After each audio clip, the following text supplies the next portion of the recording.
Yo, what is going on, guys? And welcome back to the Suit Up Geek Pick podcast. And guys, we've got a big thing to talk about today, and that's obviously the big hen in the room, Stranger Things season 4, volume 1 of 2. We'll get into that in a minute.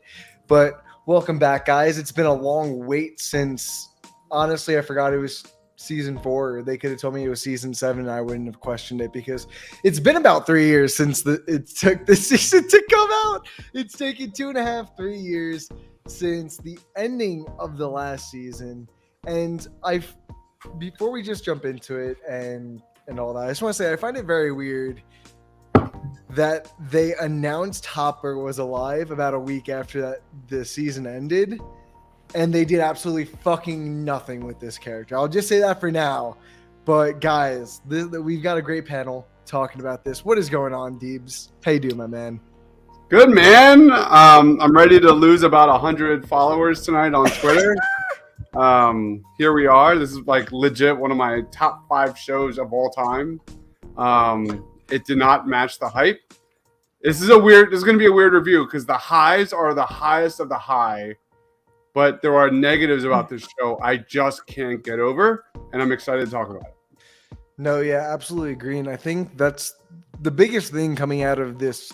I don't even want to say first part of a season, because honestly, it's 2 episodes, and one of them's going to be 2.5 hours long that they just confirmed today, which is like absolutely fucking batshit crazy. Wait, you say one episode's going to be 2.5 hours? The finale is 2.5. Bro, so, okay, sorry, Amanda. I didn't know that. It's okay. I just got to say this. I still think, I don't get why they decided to split the 4th season that's not even a final season up into 2 parts. When they're equivalating them to about 2 movies at the end of the day. So it really makes me sit here and wonder, like, if they wanted to keep the hype train going for Stranger Things and leading up into the 5th season, why don't you just call it a 7-episode season and then just leave us with 2 films in between the next season? Because isn't that funny? Dude, 2.5 hours is perfectly fine with me for Stranger Things, and then give us the next movie like a month later. You know what I mean? It feels like all the Duffer Brothers have been doing is listening to this podcast and us bitch about 6-episode seasons, and they're like, "You want 6 episodes? Well, fuck you. Here's 18,000 episodes in one part." Literally. That's what it feels like. A lot of questionable choices. And a quick little funny remark is, I didn't realize this was a thing, but apparently when Elle, by the way, spoilers, guys, if you haven't seen the season, just want to point that out. But we didn't introduce Manda yet. Yeah, okay. I know. I'm here. High five. No, go ahead, Ryan. Just keep going. It's fine. There was apparently a joke that the day that Elle like smashes the bully on the head with the at the rink is the day of Will's birthday from season 1, and the Duffer Brothers totally forgot they wrote that in.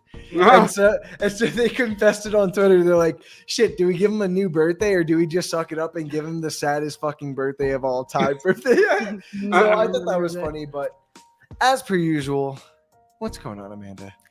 I'm excited for this. I stopped watching Stranger Things after season 1. I think I watched the first 3 episodes of season 2 and called it a day. There's a reason why I stopped, I think. And then watching season 4, I liked it for the most part. Like, there's highs, like Dibe said, but for me, it's like there's one storyline in particular that, Ryan, you touched upon, that we're going to get into, that really pissed me off. It's a mixed bag for me. It's a mixed bag, but I enjoyed the performances, which we'll get into after. Yeah. So, guys, let's just jump right into it. Quick spoiler warning one more time for people listening. We're going to be talking every inch of this season, or first volume of this season, if you will. So if you guys haven't watched it, go watch it, then come back and listen to us and tell us what you guys think about this down in the comments below. But let's get right into it. So, guys, I want to say, my biggest complaint is they did the same exact thing they did last season for me, is for the entire season, they kept everyone in separate groups. And I don't understand why. I guess it worked for some people in the 3rd season because it was something different. The kids were getting a little bit older, and you can finally see them go on to a little bit more adult adventures with the high school crew. But I thought it was fine for that season. It didn't really do me justice, but I was really hoping coming into season 4 that they kind of washed that away, because I think that's the thing about the first season and somewhat of the second season that really made them special is the kids are always around each other. They're feeding off each other. That their dynamic is what makes the show. And the fact that when they split them up again this season again, they split them up in relatively the same groups that they split them up in last time. So you get really no diversity within character range, and you don't really see relationships fully grow or bond. That it really bugs me, especially within this season. They keep like 11, for example, away from pretty much everyone from after the second episode. And I know what they were trying to get at with, oh, Vecna's number one, the whole twist in the 7th episode. But I felt like they just took too long to get there, because they felt like going back to this whole, we got to keep everyone separated.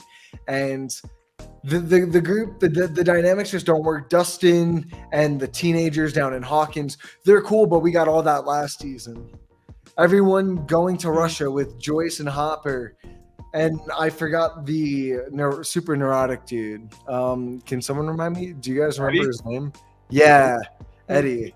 And we got them in a group last season, all that. So it's just like, I feel like while they're trying to be super ambitious and do things differently, ultimately I really feel like they're not doing much differently when it comes down to characters.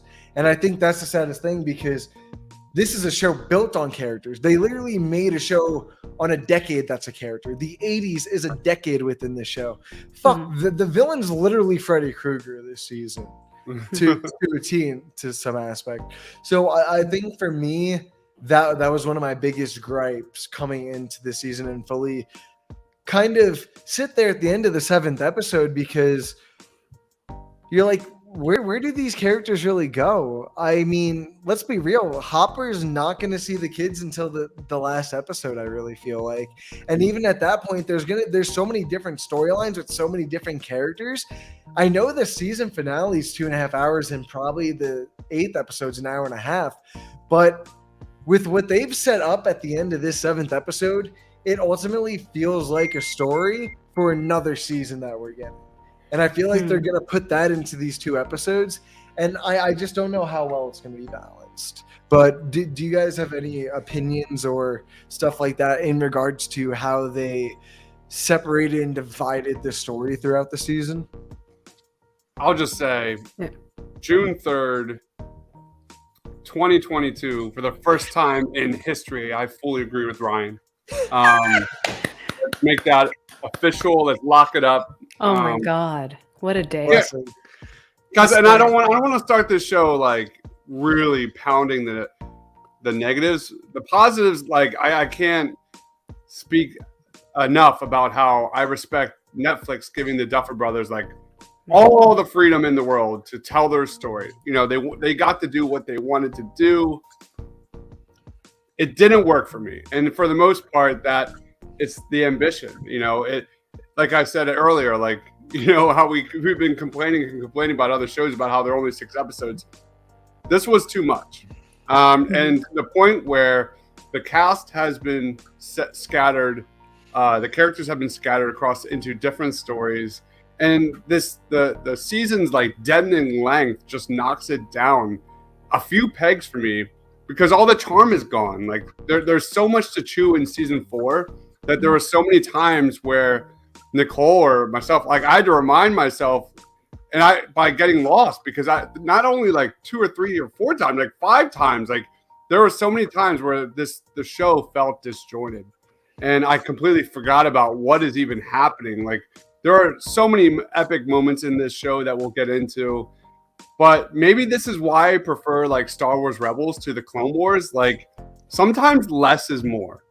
Sometimes less is more with certain things. Like, give me a tight story that focuses on a select number of characters and how they bounce off one another, rather than a big scale like this that season 4 tried to be. I didn't hate Stranger Things season 4 at all. It was a really good season, not the best season of the 4 here, But I think it just left me disappointed, A, because I had such high expectations, but B, it was what we saw. It was how it was presented. I agree, Hopper was horrible. We were robbed of Hopper and Eleven and that amazing development together. Like, that father-daughter relationship, I love it to death. And yeah, it just did not have the heart and the charm of previous seasons. Yeah, I agree with you there. In regards to the structure, for me, I think this is the only way that you can actually tell a story with this many people in this cast. And Millie Bobby Brown herself said, it's like, you have to start killing us, like kill the characters. Like, you can't keep all of these people, and they're adding more. And there's only one storyline that I really loved, and that was in Hawkins. Or else, like, California fell flat. The whole thing with 11 was confusing as hell, like you were saying, Dives, and you're trying to connect it. Like, I was taking notes while I was watching this, and like I just gave up halfway through because I'm like, I can't keep track of this. So I think because of this big cast, there's just an issue in regards to like screen time and who to pick and choose to have the screen time. And I think that Millie and Sadie Sink both like freaking stole the spotlight. Thank God for that. Or else everyone else just stayed like they were just here. They didn't develop enough for me, and that's another issue because you're season four, and they're not moving forward except for two people. That just doesn't make any sense to me. And I think Ryan nailed it. He said, like, you know, they're getting older. Like, that's I think there was like there's the Duffer Brothers were trying to represent, like, it's symbolic of them. They're adults now. Just like last season 3, they really, you know, hampered down on that. You know, they're becoming adults and those relationships that they're building. And this season, like, they're fully like they're out and about and in their own groups now. And I agree, Ryan. Like, I miss our core characters just being together, playing games together. They did get to play one game, and Eddie stole the show in that one scene. I thought he was so funny, but it wasn't enough. And again, kudos to them for trying to tell this ambitious, epic story. There were just way too many mistakes that I just cannot forget.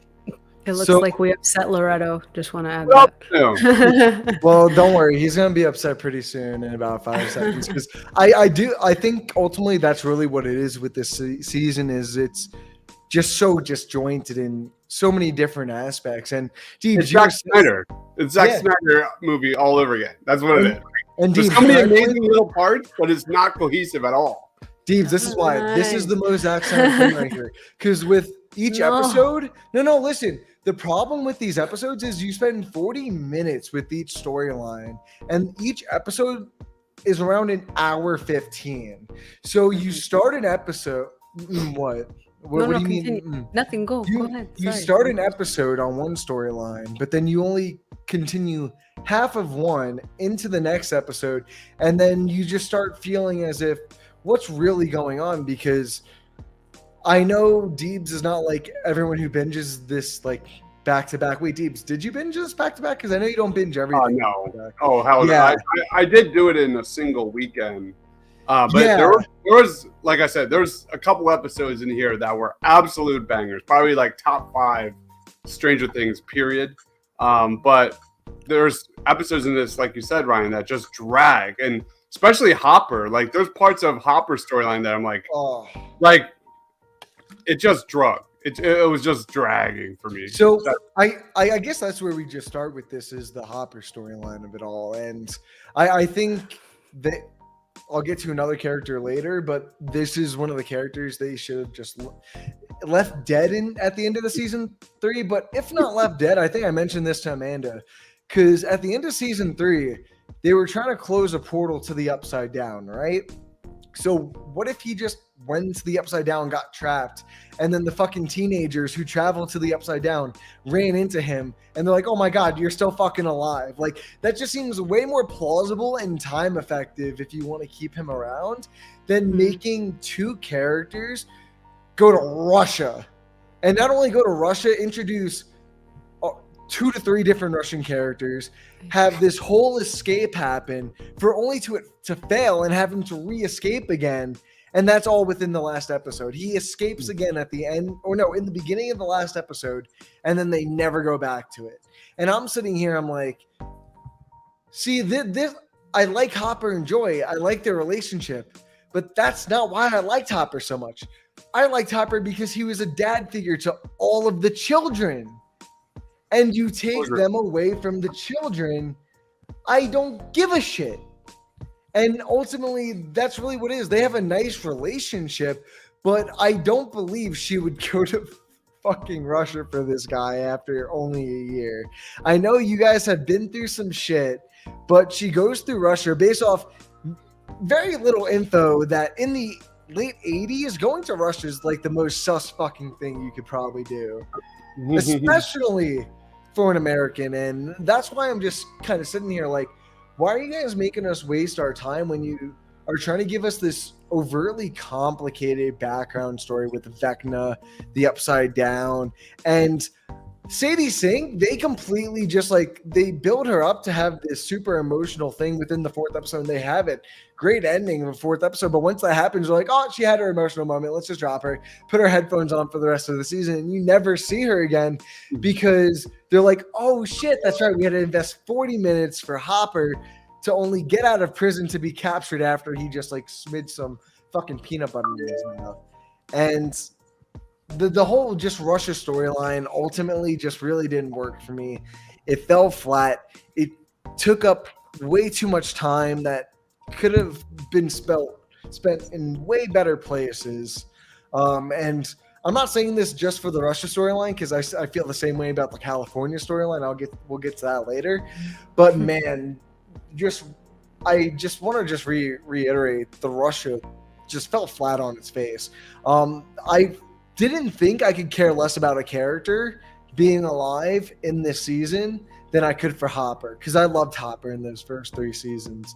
I love David Harbour, and for me to like sit here and not care, I don't know if it's because we've waited 2.5, 3 years and they decided to tell us that he was alive like a week after the 3rd season finished airing. I don't know if it's a combination of everything, but I just feel like if they didn't want to keep him in the Upside Down, they should have just fucking killed him. Kill him, keep more people in Hawkins, or let Joyce go to California, or let Joyce stay in California. I don't know, but the whole rushes just fell down.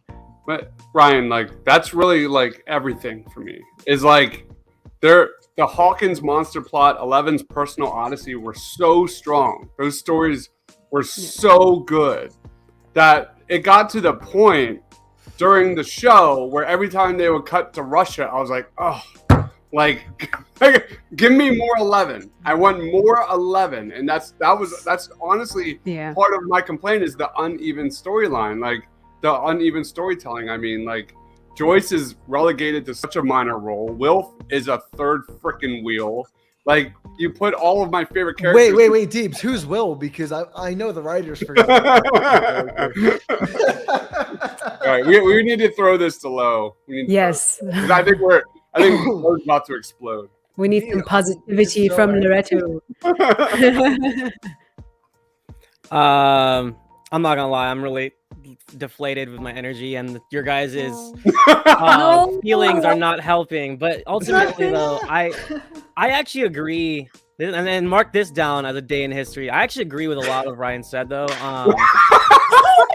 It's a lucky, glorious day, man. Oh, fucking Christ. No, but like I think you're right, though. I think to do the fake out with Hopper's death, it cheapened it. It cheapened the ending that was so beautiful with his love letter to 11 at the very end. It's one of the best moments in the series. Dude. And it just totally gets deflated by the fact that he survived. And they literally redid the letter scene because they took away from the one in the last season. They just gave it to Sadie.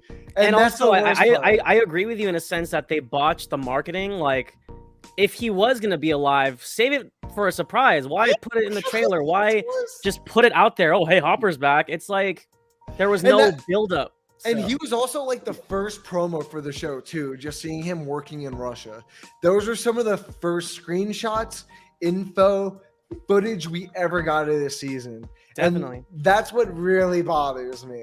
And to to echo kind of what Matt's saying here, I actually liked the Hopper storyline, but it definitely dragged on a little bit. So I think they could have condensed it into either one episode or maybe just that final half what we saw, but just kind of speed things up a little bit. It took forever to get to Yuri and for Yuri to betray them, and then but I actually didn't mind that. I think Murray is fantastic. I love his character. Shouts out to his drip in the on the airplane. He had a gold chain with the black turtleneck and the cardigan with spectacles. I was like, okay, Murray's dripping wet right now. But yeah, it took forever. I loved his karate thing. He was a black belt and stuff. I thought that was kind of fun. But it just took forever. It took forever to get where we got, and then ultimately, like you were saying, Ryan, it kind of felt like we were running in circles in Russia. So we were, and I think that was the problem. I feel like, just from an editing standpoint, I feel like I'm one of those people on Twitter that like color corrects a Marvel image and is like, this is how Marvel should really do it. But I'm just like, they didn't really need him to be recaptured and have to go through all of that. I feel like if they just let him mosey off and then just save whatever the rest of his storyline coming back to Hawkins for volume 2 and just leave everything after that for the kids at that point, because oh god. No, I was just gonna say, it just really seems like they didn't know what to do with Hopper for the beginning half, and then once they wrap that up, they're like, oh shit, we still don't know what to do. So then they redid that same exact thing, and they wanted to make him a badass when, as an audience, we're like, he's already a badass. We've already seen him fight the Demigorgon. We don't really need to see him do it again. And that's just how I feel towards that. But Deebs, go ahead. I think there was interesting pieces to it, just like any other Zack Snyder film. Like I really like the part where, sorry, Amanda, I'm gonna keep going to this all night. I like the part where Hopper's like explaining about his background with, in the Vietnam War and his dad, and how he blames himself for all of these different things, and that would have been a great thing to carry over into like.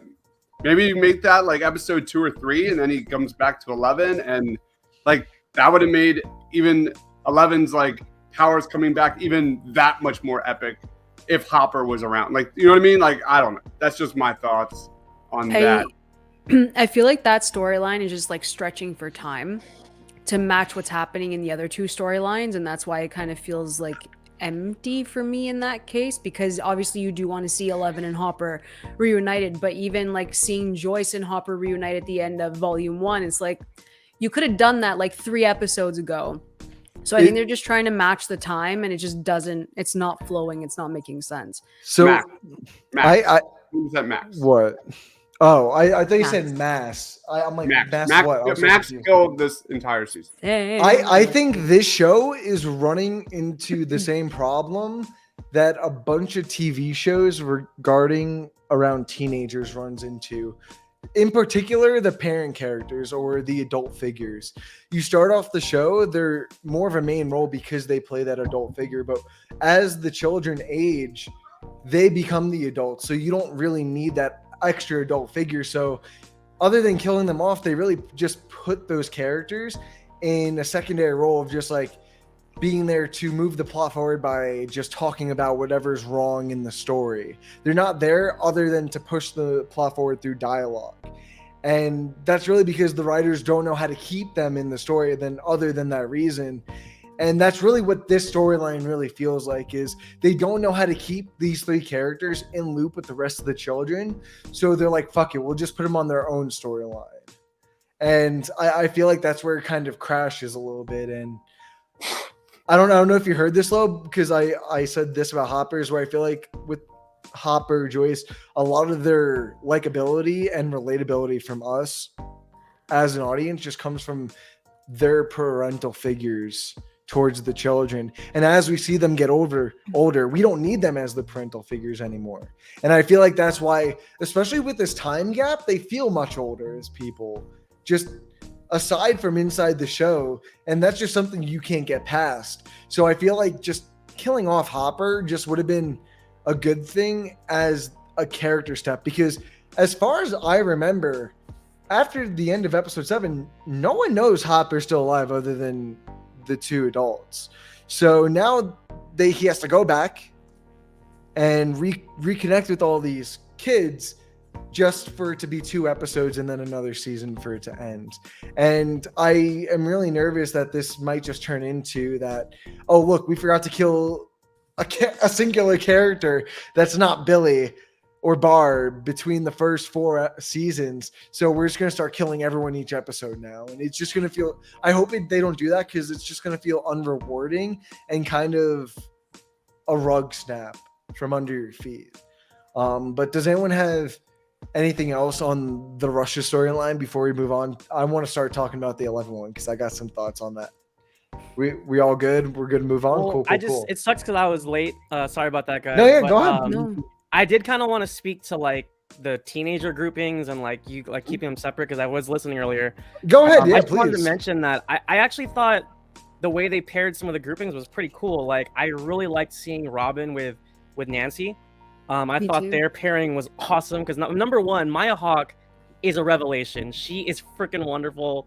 Put her in everything. I love Maya Hawke. She She's really great. encompasses, you know, her dad, but then her like facial features also just, it's so Uma, but then she also has this quirkiness to her that's all her own, and I love it. So I loved them together. I love the Robert Englund cameo, but admittedly though, as much as I didn't mind the California crew, I think Cody was saying they're lacking.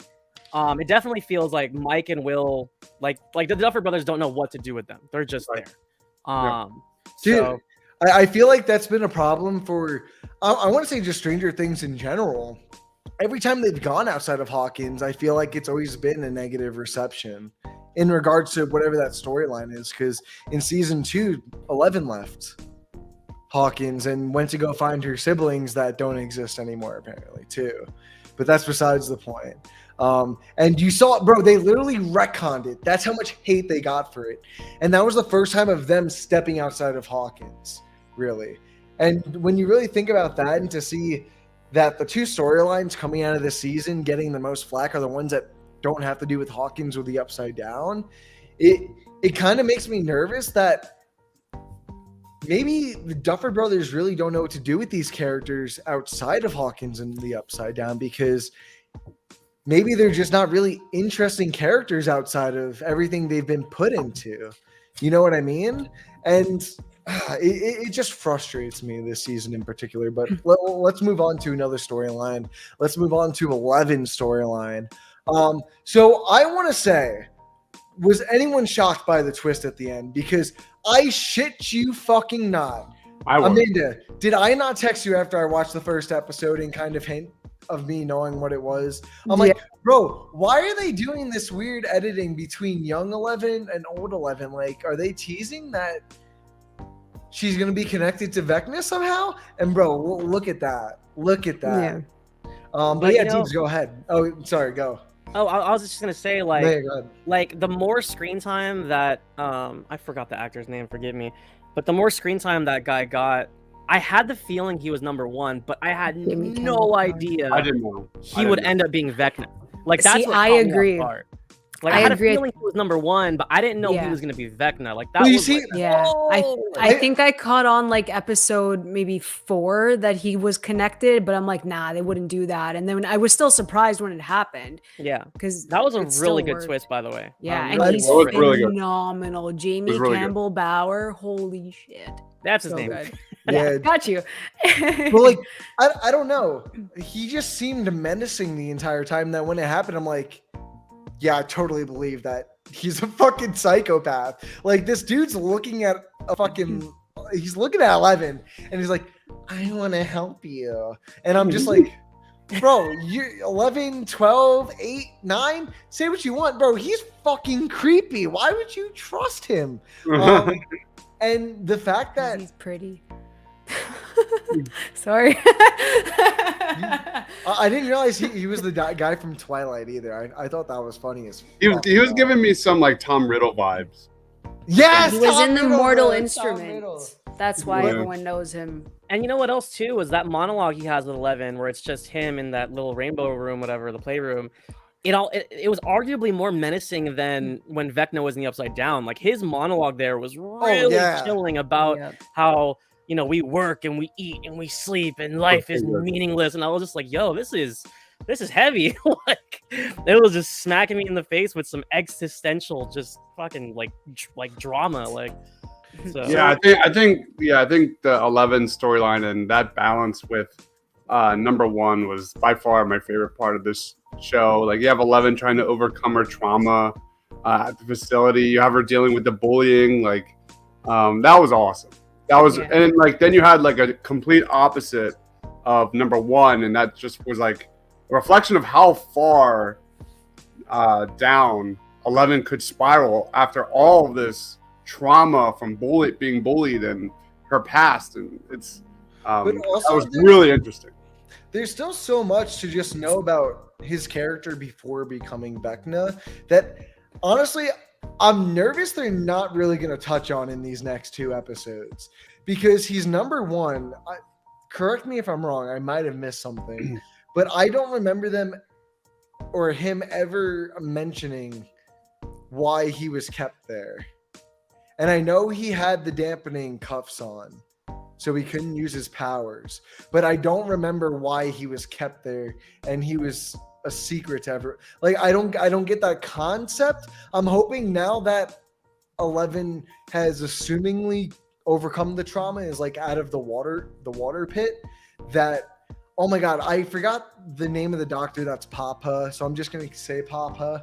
But I'm hoping Papa like does some sort of explanation. Renner. Yeah. I hope Renner does some sort of explanation as to why he kept one around. And he must have known he was this powerful, and why he never.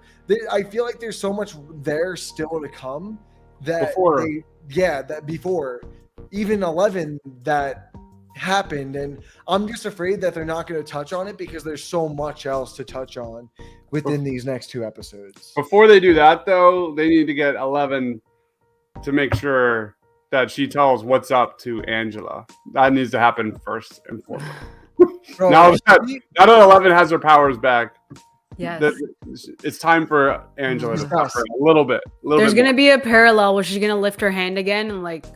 Oh, I can't wait. It's going to happen. I need that. In 2 hours and 37 minutes, it's going to happen. It will. Actually, it's going to be the exact opposite. I guarantee you, she's going to have the power. She's going to get bullied again by Angela. And watch 11, like, think about doing it and just play the be the better woman and be like, I got my friends. I don't need you. I'm better than you. I have nothing to prove. That's what's going to happen in part 2. I can see that. Yeah, dude, Matthew Modine fucking kills it in this series, to be honest. He's a class act, and I want to say something that kind of rubs me in a way. So at the end, the turning of Vecna and the first portal to the Upside Down is created, which I thought was an odd call. Because I feel like with them getting to the end of this show, they've got 2 episodes and presumably 8 episodes in the next season if they stay on that track or whatever. I feel like they really have to start planting some not teases, but just some plants into the next season, some seeds going into the next season to try and give us an idea of what might the end game be. Because is the end game closing the portal? Because if that's the end game, I want to know more about the Upside Down, and I really feel like they've really never given us much of that. And with the creating of Vecna, I felt like they had an opportunity to explain how these creatures came to be and how the Upside Down came to be. But it just turned into, oh, this is how the Upside Down first portal came to be. And I felt, personally for me as a viewer, I felt that was much less interesting as opposed to knowing some type of roots or knowing how the Upside Down came to be. I thought it was kind of lackluster in the sense of, oh yeah, this is how the Demogorgon came in the first season. You know what I mean? Do you ever feel like sometimes like some movies or shows kind of over-explain things though? Like sometimes like it's good to leave things to the imagination. Or for example, like a lot of people didn't like Rob Zombie's Halloween because like Michael Myers was scary as he was. We didn't need to know he had a traumatizing childhood and he killed animals and he had like a weird stepdad, and like some people felt like it was over explaining, you know, right? But it's just kind of an interesting I perspective. feel like, can you really over explain in a show like Stranger Things, or at least season 4? There's so many things going on, they can't over explain anything. That's fair, And- but I just feel and- like if they don't explain everything about the Upside Down, it's not going to kill me, just because part of the fun of it to me is the mystery and just the, you know, like maybe we don't need to know everything about the Demogorgon, you know? I'm not saying we need to know everything, but for example, when he goes through the portal and he's being zapped by all the lightning in there, creating his form, I thought maybe it would have been cool if his power like shot out, and that was like the start of something different. Like I said, I feel like this comes down to the person. I thought just opening the portal was kind of generic. I feel like of the 4 seasons, we haven't really seen too much of the Upside Down other than season 1. And they do go into it a little bit in this season. But even then, what do? Run into bats for 5 seconds, and they walk to a high school while Steve's shirtless and they find another portal. It's cool to look at the scenery, and it's cool to see where Vecna hides out and recharges to go through people's dreams. But I don't have any understanding of really what the Upside Down is. And I want some type of knowledge of what the Upside Down is to understand what type of powers that Vecna is capable of. Because right now it just seems like they're ripping off God, I blanked on Nightmare on Elm Street for a second. I don't know why. I just feel like they're doing just Nightmare on Elm Street, and they're not really making him a distinct villain other than making him look creepy. Like, bro, I literally had to look up to see if Robert Englund did the voice of Vecna.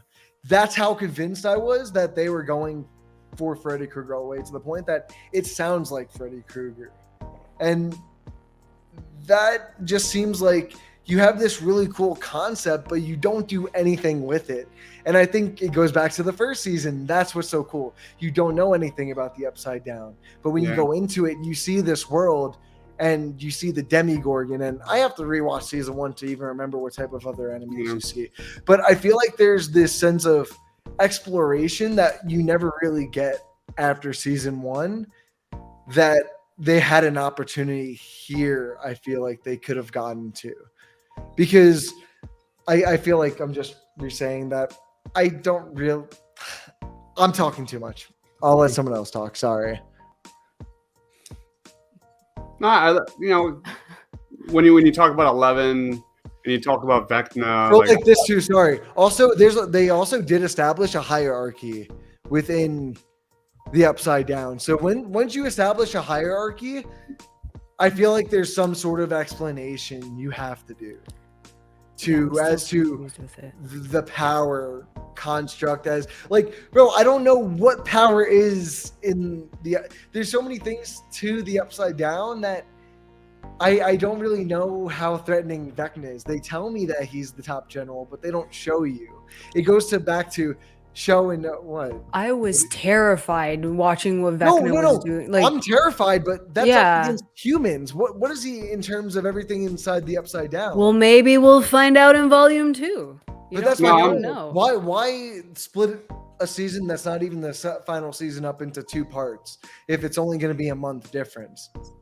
I just think they had a big story to tell, and they wanted to tell it. No, and, they did not have a big story to tell, because. But we don't know that until we get to volume 2. That's my point. So that's why it's hard to talk about this and really critique it, is because what are we supposed to talk about and not look like an asshole about a month later? Because I guarantee you, there's going to be things we critique here that are going to be brought up in the next 2 episodes, and that's what I have a problem with. Is like, they want people to talk about it, they want people to review it, and a lot of that comes to how storylines work, how they don't work, how they could have done.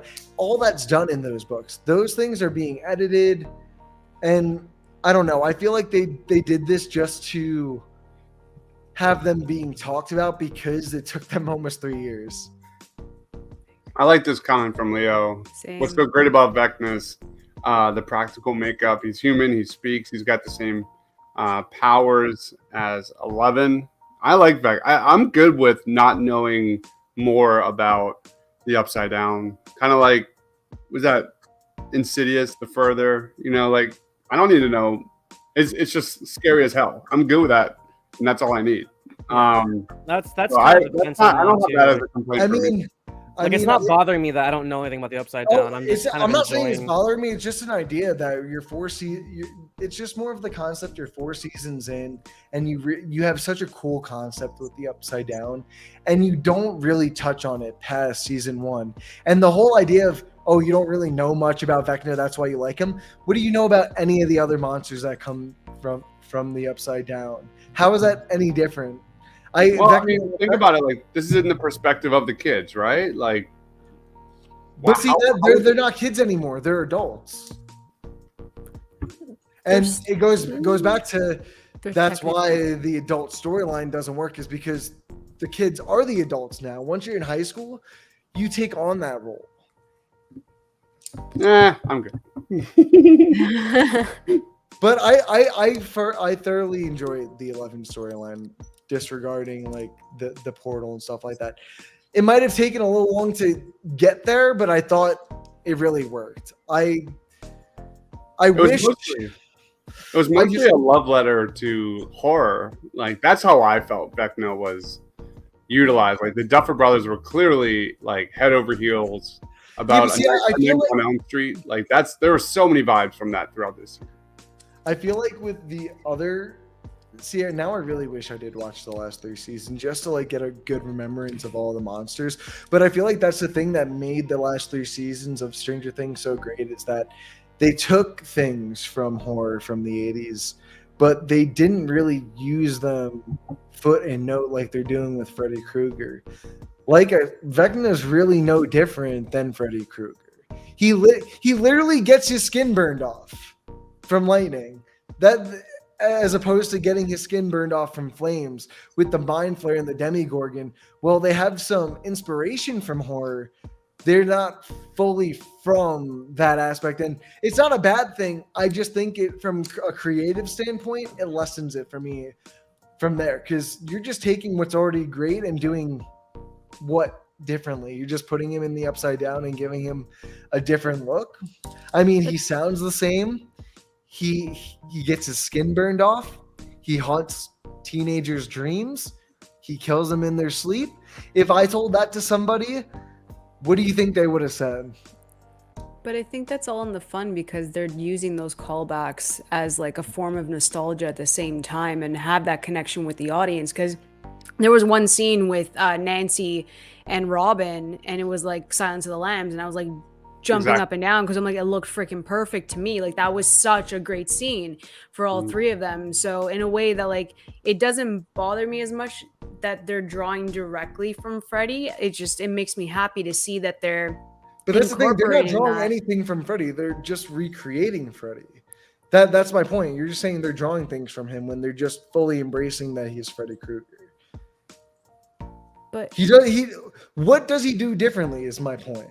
Well, technically, isn't it a part of the Dungeons and Dragons game, Vecna? Like, that's what I got from it, was that was the whole name of it. So they kind of created it from there. The ones that the kids came up with? Yeah, the Vecna thing. Isn't that what Eddie said? Yeah, he called them Vecna, the little piece there. Isn't that what he called them? And that was like, oh, okay, cool. The hierarchy.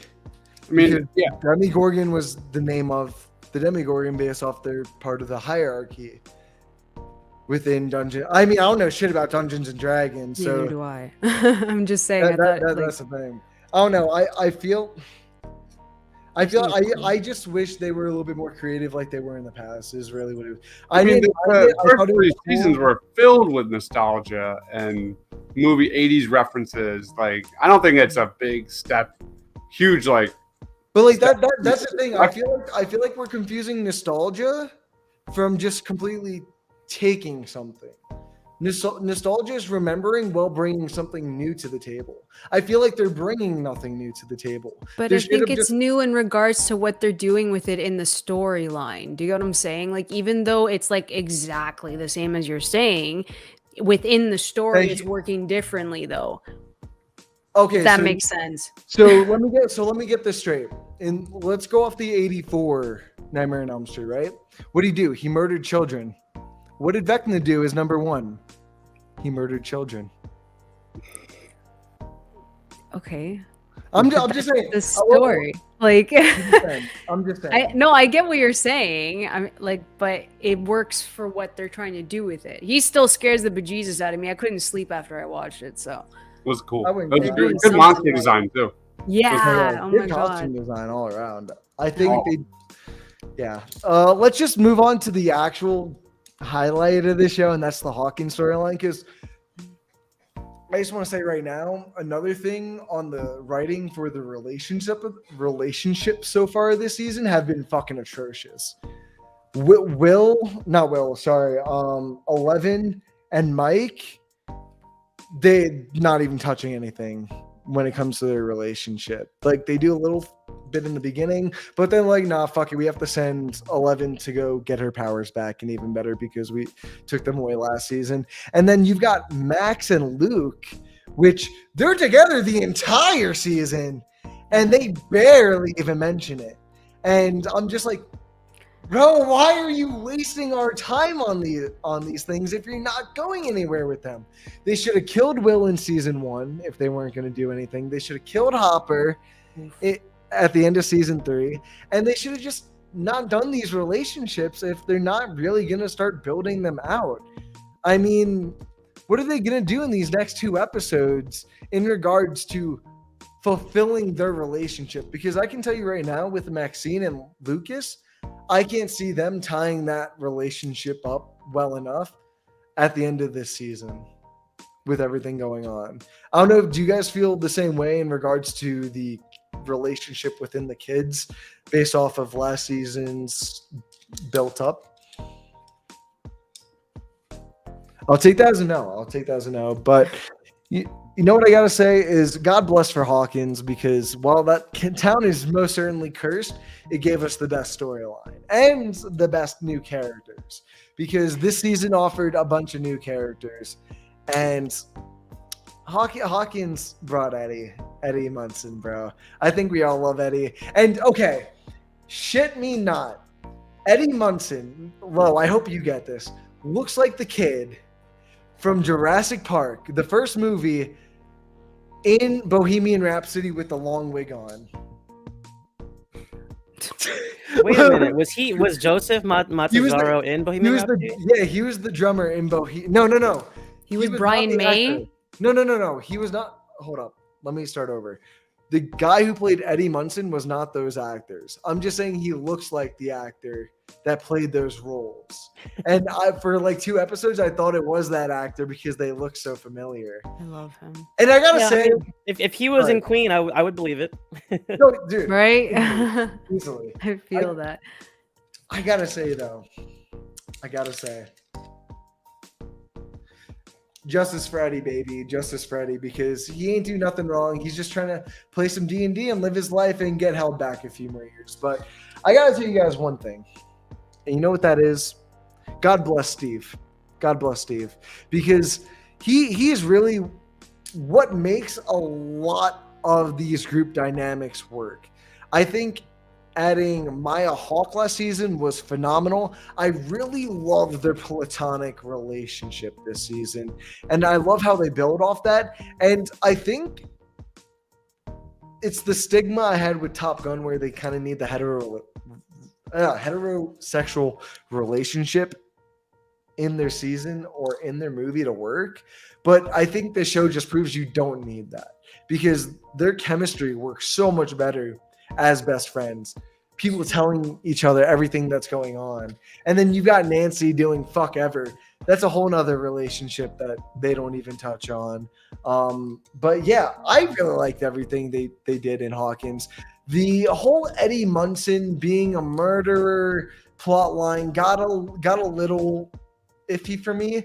I didn't really mesh with it all that much. I liked what they did with Eddie, but when it came to the Jock stuff and Lucas storyline, I'm just like, this just needs to go. I wasn't really liking the new Jock characters they added. They kind of just added them to kill them because it was the one Jock that died, and then I forgot the girlfriend's name, and then the girlfriend Christy, who's related to the Jock that died. And that's really the only reason I feel they're in here. I mean, they don't do anything with Eddie. They find Eddie, and then one of them gets murdered. Then he runs away again. And I'll be honest, dude, are they even looking for him anymore at the end of the 7th episode? Because I don't fucking remember. I think he's still wanted. Is he? Because the cops named him like the #1 suspect, and then Jason did the meeting thing where you get all the town and pitchforks, which I thought was kind of cool. But that was great 80s reference to that. No, I mean that's like a very common thing, and I actually liked him as a human villain because as scary as Vecna was, I think it's good to have a good human villain. I thought Jason played the role well. His girlfriend died, and he's a jock, and he has that raw mentality with like, I hate to say it, but in America that's very prevalent. Someone takes a microphone and like, hey, you guys got to listen to me, and I'm gonna rally you guys up with some something that you're gonna attach to, but it's really for me. And I thought that was kind of an interesting political play. That was definitely a strength. I thought it wasn't just Vecna. The other real monster was fear, like both figuratively and literally. Like you have 11 trying to overcome her past trauma. You have Hawkins knee deep in that 80s D&D like satanic like panic mode with all that fear they were creating. I thought that was pretty good. No, it's a good all I know too. is by the end of this season or the end of the 7th episode, I was just waiting for them to chant "Evil dies tonight." That's it. That's all I was waiting for. Evil dies tonight. Wow. It was coming, baby. It was coming. I get the reference, but I mean, not all evil mobs are bad, and some of them kind of make sense to the story they're telling. And honestly, I really liked the premiere. I think it was probably one of the best written episodes in this series. Yeah. And I love the establishment of where everyone was at in their lives, like Lucas trying to be with the popular kids. He's playing basketball. If anything, I thought the main thing that took me back from that storyline, which was obviously the best one, like you were saying, I think my issue was that I wanted more of Robin and Vicky. I wanted more of that struggle with that Lucas had. I thought that was really interesting. Like these are his nerdy friends. These are his jock friends. And I thought that they didn't do that enough of that. And Caleb McLaughlin, his like moments where he could really say a monologue, he was great. He really has progressed as an actor. So I'm excited to see more of that. And poor Robin, I'm shipping her and Vicky, but we only got like 2 lines between them. Like that, so. Can we talk about best moments? Yeah. I think Dive is gonna say mine anyway. No, you go, man. No, you go ahead. No, seriously. No, you do it, please. I want to hear it. That's why. Oh yeah, I mean, the Dear Billy episode was hands down the best Stranger Things episode of all time. All time. As #1. Like I said earlier in the show, like the highs of this season are the best. They're peak Stranger Things. That was like just a perfect balance of like cinema and TV, like all in one. I thought Max's character was amazing. Who is the actress? Sadie Sink. Sadie Unbelievable performance. I thought just Dear Billy hit that sweet spot, man. Just deep diving into Max, like how she loves, like losing her brother, like that moment between Max and Vecna. What was that song in the background too? I'm drawing a blank as well. Run up that hill. Run up that hill by Kate Bush. Woo! That was the best moment of season 4. Period. I was stressed out. I honestly, yeah. I thought Max was gonna die. I was Me like, too. no! Same. Like, I was crying. As she was running, I was like, she's not gonna make it. She's not gonna make it. I was just like, oh my god, she's gonna die. I was just good. Freaking out. Like the editing was so good. Great cinema. That whole episode 4 was great with like that one action sequence when they're in the house and it was like a tracking shot. Like, you remember that? Like Oh The yeah, guy yeah. who shoots California, guns right? Yeah, and they're- dude, that was insane. By the way, I So want to say Sean Levi directed episode 3 and 4. Fucking amazing That's why it director, was bro. perfect. I If- love him. Adam Project, Free Guy, fucking He's so Deadpool good. 3 soon to be. Oh, Dude, God. I think he has really established himself, like literally this year alone, as a phenomenal director. And episode 4 is literally, I think, a flawless episode. It's really one of the best episodes Netflix has ever produced, in my opinion. But Yep. Loretto, what about you? What's one of your favorite moments?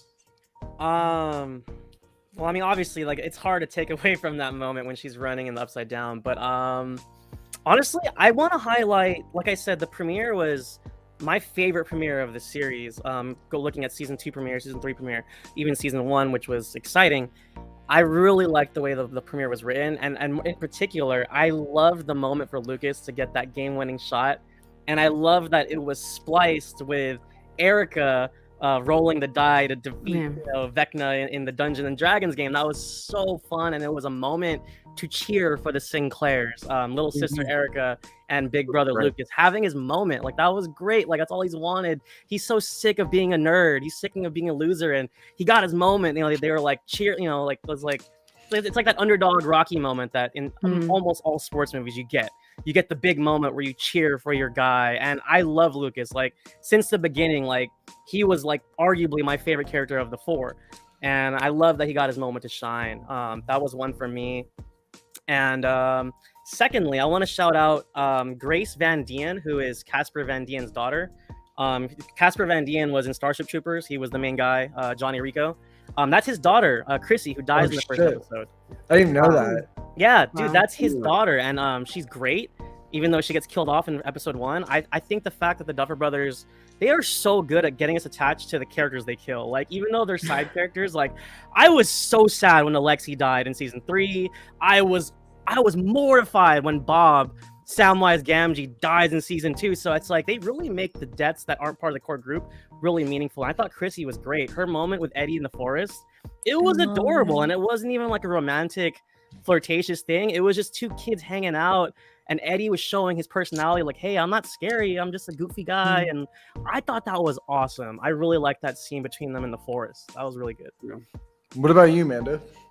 Literally any scene with Dustin. I love him so much. When he comes up with the plan and the whole like Light Bright was my childhood. I love that thing. And so when I saw it, I'm like, oh my God, it's a Light Bright. Like I was just so excited. I don't know why. I was just like, the nostalgia really hit, but the camera work going from the upside down to them, and they're like trying to speak to each other, I thought was excellent. It's like one of my favorite scenes in season 4, and just Dustin being Dustin. Like I just love him, and then him with Steve. It's just the banter's always great. I feel like not many people talk about Dustin, so I want to highlight Dustin because he's my boy. But he's fun. Him and his pearls. I love him. So, He's so great. I know I was shitting on Vecna a little bit before. Were you? No, I didn't notice. I didn't catch that. but For like, I don't know, 20 minutes? No, I'm joking. I gotta say, the ending of the first episode with them in the van, fucking, I loved every ounce of it, bro. Literally reeked Nightmare of Elm Street on that screen of him just following her slowly throughout the house. And he's literally saying Christy, like he's like Freddie would say Nancy, like shit, like, and I'm like, oh my God, bro, they're going for this shit.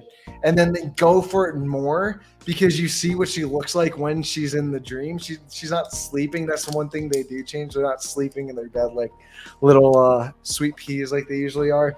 But you see it from a third perspective like you do in the first Elm Street movie when you see Chrissy in that movie get fucking ripped up the wall. Just like they Actually, that might be a direct reference, actually. Dude, it's a direct reference, and that's why I love it, because they do it exactly the same. They pull her up to the ceiling. Hey, and then they shout out drag to her. Cody. I forgot that scene was really cool too. Let's pull that up real quick. Wait, which one was that? So there was a scene when in the Upside Down, Nancy and Eddie and I think Robin, they were on the bikes, but then in the real world, Dustin and Lucas were on their bikes trying to get to where was it, cemetery or whatever? I think so. So that was really cool. Yeah. So also, why couldn't they like jump back through like the gate, the water gate? Yeah, why couldn't they jump back through? Well, the bats were literally like hovering around the gate. Like they would have had to like fight their way through again. Oh, yeah, true. I forgot. Yeah, there was like a horde of them about to fly into the gate.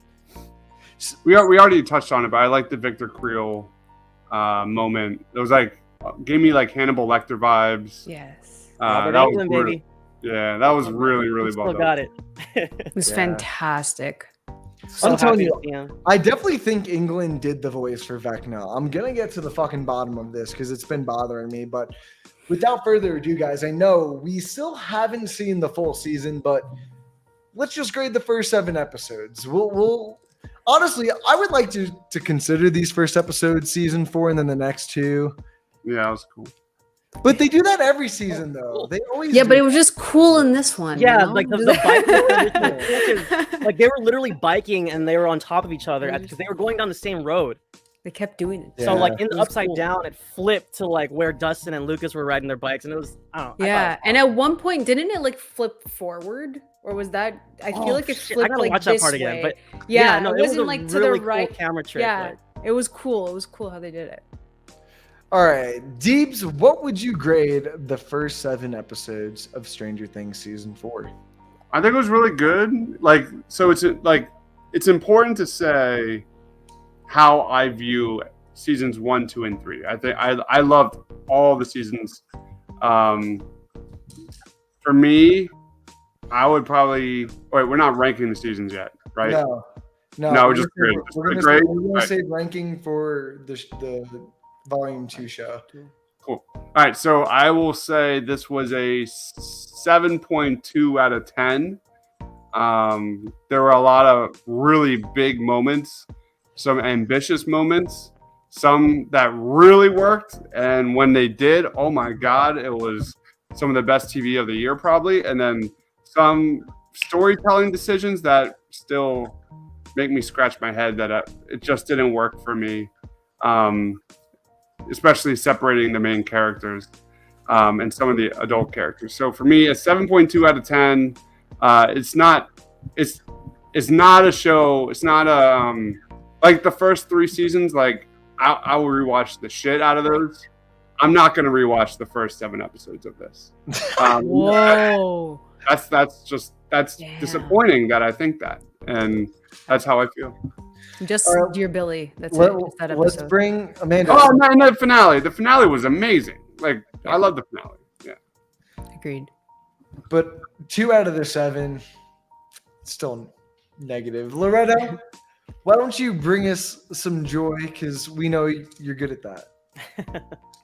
Oh, thank you. I haven't shown it because I'm like half asleep. I couldn't sleep last night. And I'm dead inside. Aww.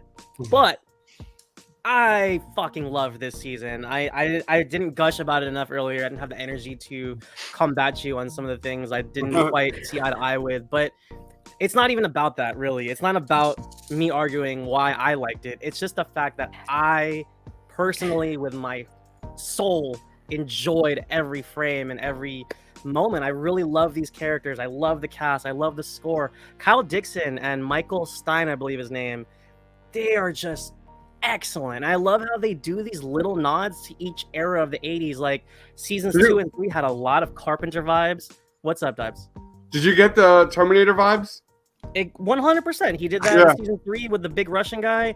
And then also even the Elm Street-esque moments, he had this tone they had this tone of like, and it had that like nightmare kind of like screech that it was really reminiscent of it. And I thought it was in a good way, in an homage type of way, not like a stealing kind of way. But I love this season. It's arguably almost tied with 1 for me. And I agree that 1 is the best just because it's so cohesive and it's so tight in its storytelling. And I agree, like 1 is like a really long movie that's just perfect.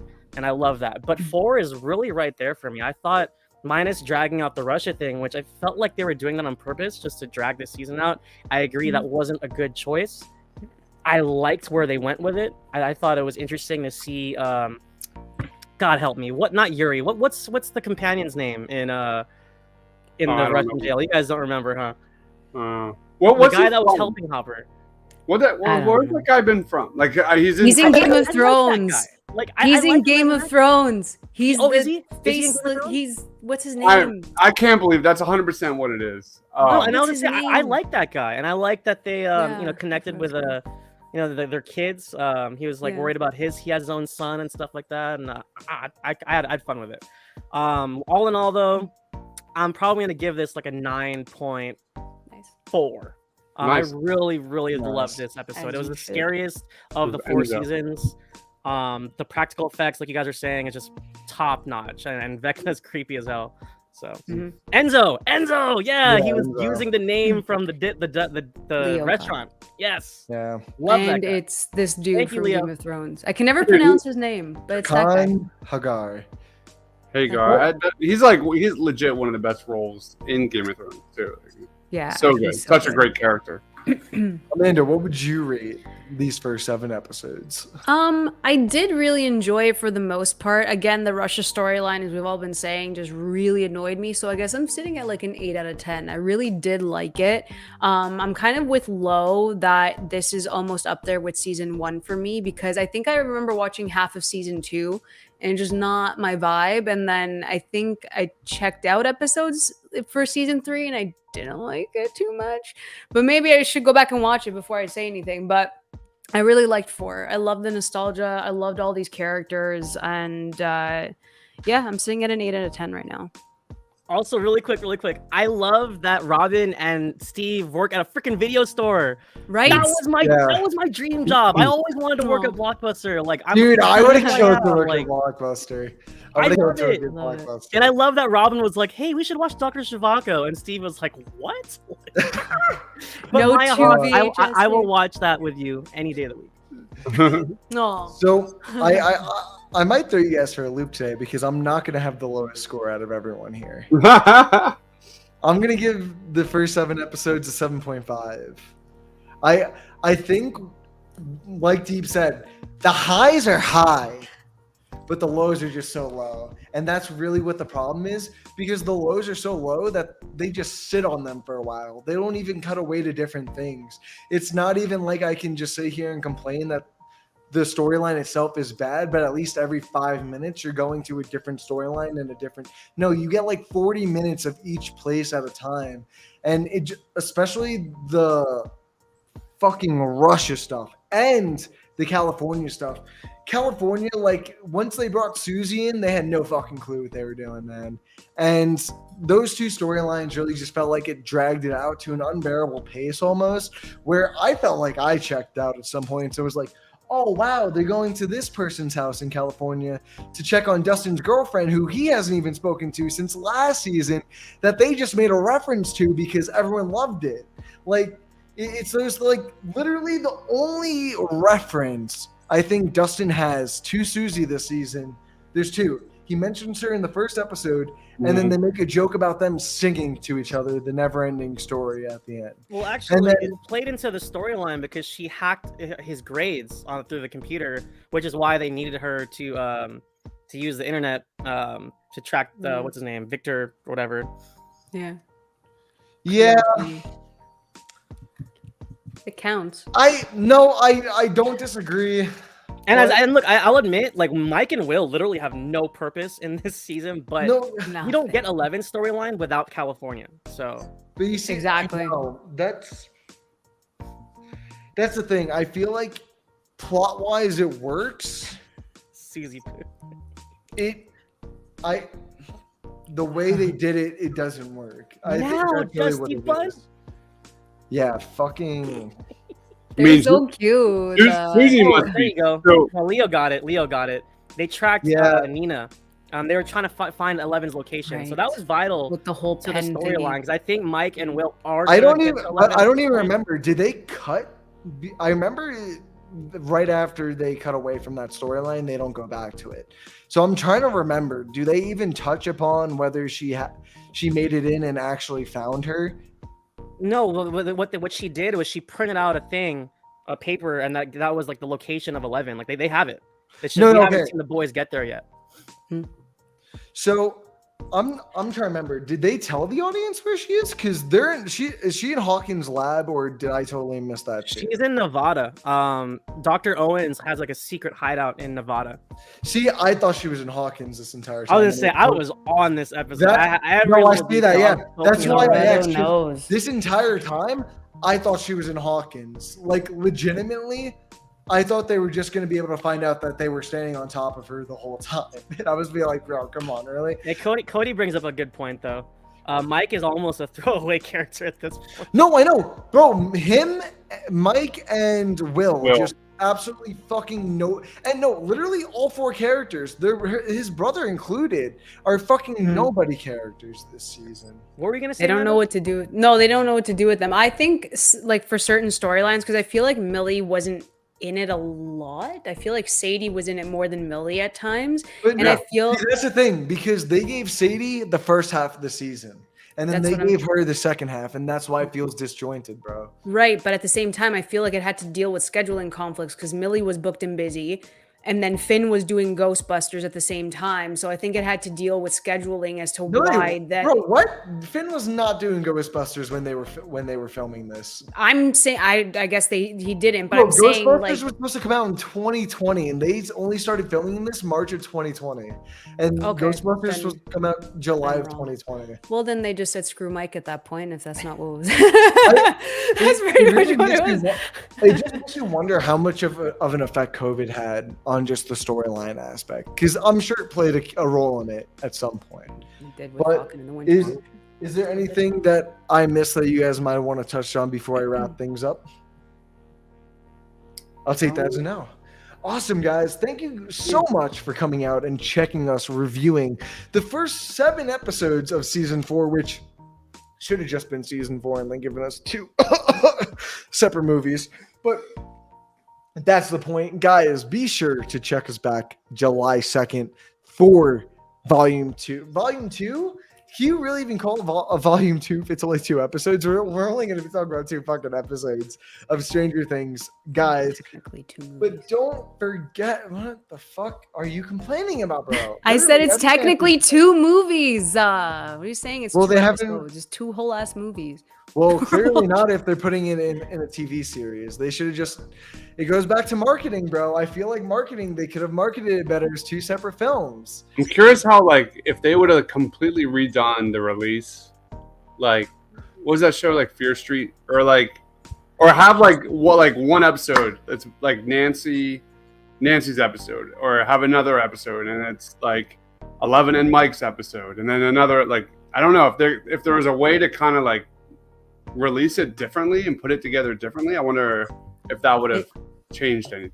I think they would have benefited from weekly releases, and I know that Lowe's been saying that too. I think that's where their issue is, because I like the Fear Street idea. I think because it was like 3 separate movies coming out every single Friday. I think if they bunched it, maybe kind of like 3 episodes and then 3 and then 3, that would have worked out a bit better for them, because at least the conversation will still be going, right? I don't know how long Volume 1 convo is going to last until Volume 2. That's the other thing too. And I think the binge format really works well for the first season, because like I said, the first season is like a long ass movie, and then season 2 a little bit more of the same. But I think 3 and 4 would have benefited from weekly releases with all like these cliffhangers and all these moments where you're just like, and then the credits hit. It's like they could have benefited from that gap where we can really talk about in between. So 100%. Christian was saying that on his podcast. That was great. Film Optics, check it out. That was a great pod with Mike and Leo. Thank you guys so much for checking us out and seeing what we think about these first 7 episodes, because Stranger Things is pretty diversive nowadays. I mean, everything is at the end of the day. But guys, don't forget to check us out on July 2nd for us to review Volume 2 of Season 4. And as per usual, from me, from Deebs, from Leto, from Amanda, check us out on YouTube, Instagram, and Twitter at the Suit Up Geek Fix podcast. We are also part of the Music City Drive-In Network. Give them a check out. Love them over there. And guys, we will see you on the next one. Peace.